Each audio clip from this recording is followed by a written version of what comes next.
जरा सोचिए, एक ऐसा राजा जो अपने दौर के सबसे ताकतवर साम्राज्य के सामने झुकने से साफ इनकार कर दे। जब आसपास के सब राजा महाराजा अधीनता स्वीकार कर रहे थे, वो अकेला चट्टान की तरह खड़ा रहा। ये कहानी मेवाड़ के उस स्वाभिमान की है। ये कहानी है महाराणा प्रताप की। तो चलिए आज इस महान गाथा की परतों को खोलते हैं।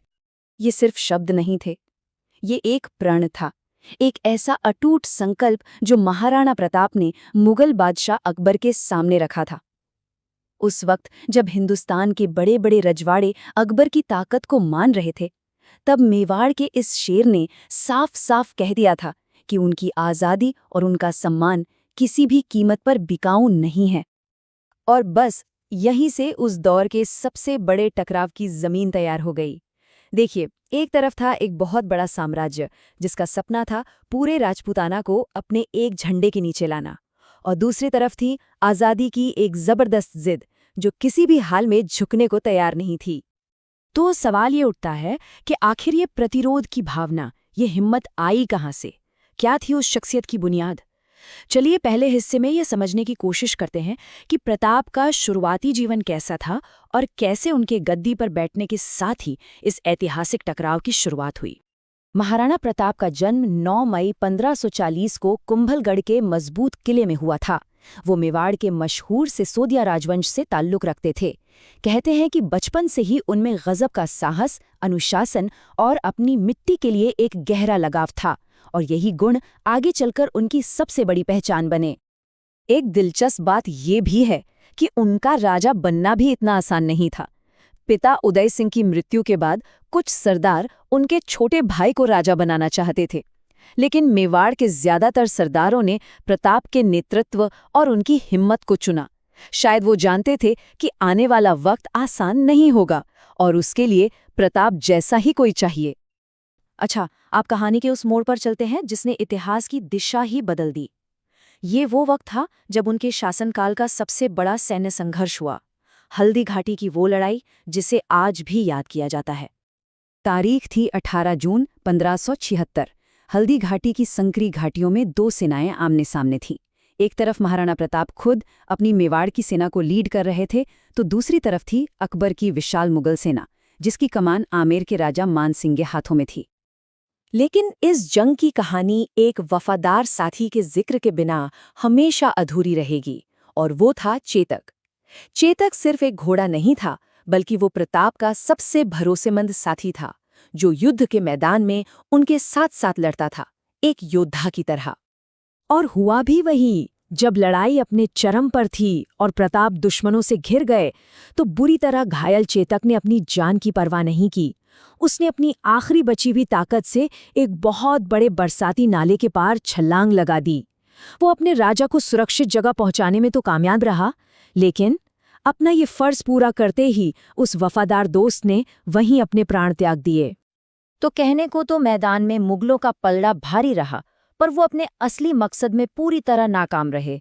वो महाराणा प्रताप को पकड़ ही नहीं पाए, और जब तक प्रताप आजाद थे तब तक मेवाड़ की आज़ादी की लड़ाई भी जिंदा थी। लड़ाई अभी खत्म नहीं हुई थी। असल में हल्दी घाटी का युद्ध एक अंत नहीं, बल्कि एक नई और ज्यादा कठिन लड़ाई की शुरुआत थी। अब ये जंग महलों और किलों से निकलकर मेवाड़ के घने जंगलों और ऊंचे पहाड़ों में पहुंच चुकी थी।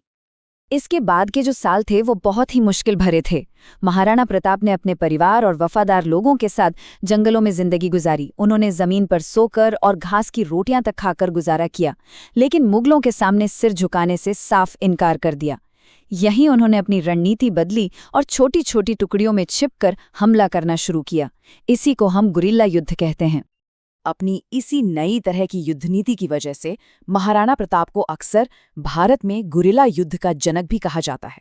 और ये समझना जरूरी है कि उस दौर के हिसाब से ये कितना बड़ा बदलाव था। तब लड़ाइयां खुले मैदानों में आमने सामने होती थीं। प्रताप ने इस नियम को तोड़ा। उन्होंने पहाड़ों और जंगलों को अपना किला बनाया, और अचानक तेज हमले से मुगलों की विशाल सेना को वो नुकसान पहुंचाया जिसकी उन्होंने कभी कल्पना भी नहीं की थी। तो चलिए अब देखते हैं कि कैसे सालों के इस संघर्ष और त्याग के बाद कहानी ने एक नया मोड़ लिया। कैसे महाराणा प्रताप ने एक शानदार वापसी की और अपने खोए हुए राज्य को फिर से हासिल करना शुरू कर दिया। इस वापसी की कहानी में एक और हीरो का नाम आता है, भामा शाह। एक वक्त ऐसा आया जब प्रताप के पास जंग लड़ने के लिए संसाधन लगभग खत्म हो चुके थे। तब उनके मंत्री और सेनापति भामा शाह आगे आए और उन्होंने अपनी पूरी जिंदगी की कमाई, अपनी सारी की सारी संपत्ति महाराणा के कदमों में रख दी, सिर्फ इसलिए ताकि आज़ादी की ये लड़ाई जारी रह सके। भामा शाह से मिली इस नई ताकत का असर तुरंत दिखा। प्रताप ने एक नया अभियान शुरू किया।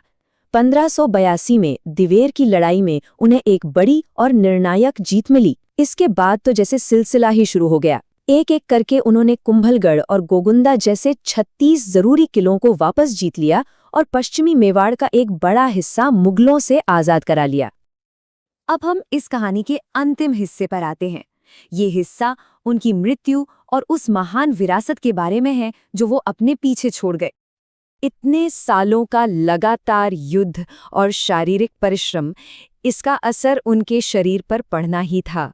सिर्फ 56 साल की उम्र में 29 जनवरी 1597 को एक शिकार के दौरान लगी कुछ चोटों की वजह से उनका निधन हो गया। कहते हैं कि अपने आखिरी पलों में उन्होंने अपने बेटे अमर सिंह को पास बुलाया और उनसे सिर्फ एक वचन लिया, मेवाड़ को कभी मुगलों के सामने मत झुकने देना। ये सिर्फ आखिरी शब्द नहीं थे, बल्कि उनके पूरे जीवन के संघर्ष का निचोड़ था जो वो अपनी अगली पीढ़ी को सौंप रहे थे। तुम महाराणा प्रताप की कहानी हमें एक बहुत बड़े और जरूरी सवाल के साथ छोड़ जाती है। आखिर इतिहास में असली जीत का मतलब क्या होता है? किसी जमीन के टुकड़े पे कब्जा कर लेना, या फिर हर मुश्किल के बावजूद अपने उसूलों को, अपने स्वाभिमान की आत्मा को कभी टूटने ना देना? इसका जवाब शायद हर किसी के लिए अलग हो सकता है।